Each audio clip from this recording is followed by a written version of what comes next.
Information coming into us about the shooting that happened yesterday outside of that supermarket in Tucson, Arizona, where Congresswoman Giffords was targeted by a suspect police now have in custody. A witness to that shooting, Joe Zamudio, is now on the phone. And Joe, are you there?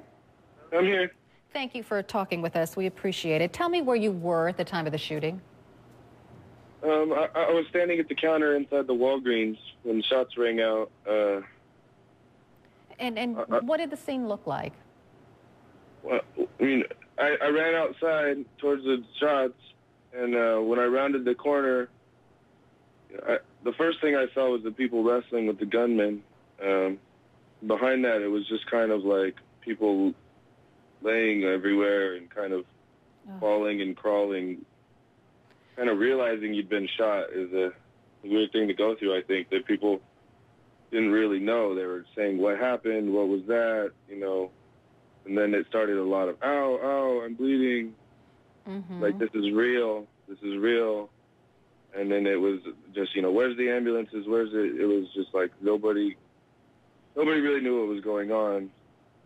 Nobody could really come to terms with it. For minutes, it seemed like nobody really kind of realized the mess of what happened. Well, it's certainly the last thing you would expect. Many people have been shot. Yeah, it was. Tell me, Joe, when you saw these people wrestling the gunman to the ground, how many people were there, and what did that look like? Well, honestly, it scared me. I mean, a woman, you know, a middle-aged woman, maybe an elderly woman, was wrestling the next magazine away from the gunman, and that's what really scared me. Is I realized he was trying to reload his gun.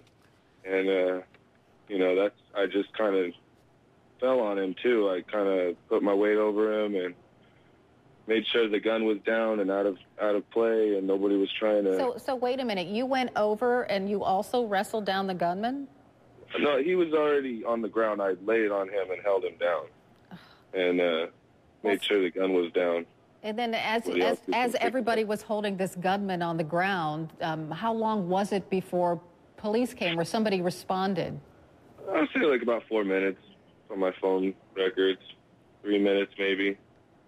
I mean, I thought it seemed like forever, but I think when you're in the moment, your perception of time is off. So I just want to like understand the scene. So the gunman is down on the ground, and how many people are on top of him holding him down?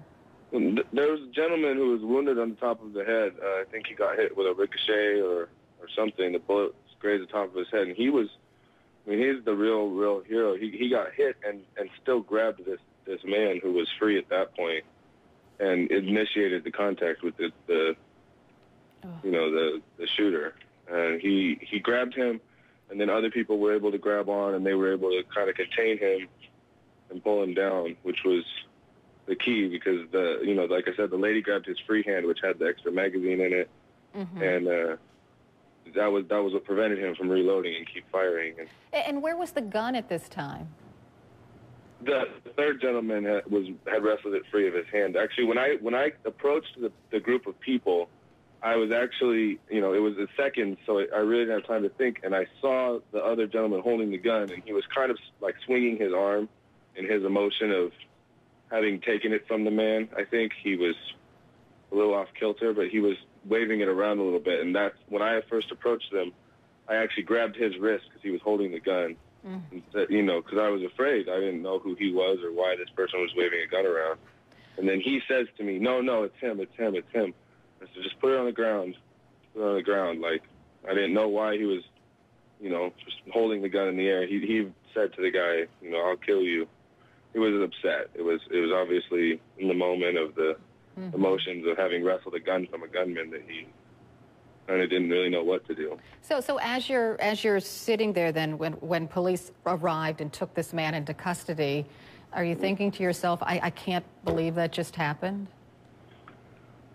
I couldn't even really believe it, as I was laying there and I could see the recently discharged gun. I mean, it was so surreal. You don't believe it's really happening in front of you. People are really dying until, you know, as the police took him away, I looked up and it was just, it like hit me like a ton of bricks, you know, that all these people were wounded and all these people's lives were changed in an instant.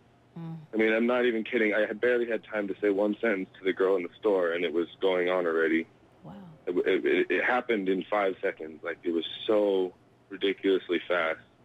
Shooting, down. It was like... Wow. Well, thanks to you and to the brave people who stopped the gunman from wounding or killing possibly more people. Joe Zamudio, thank you so much for joining us this morning. We appreciate it.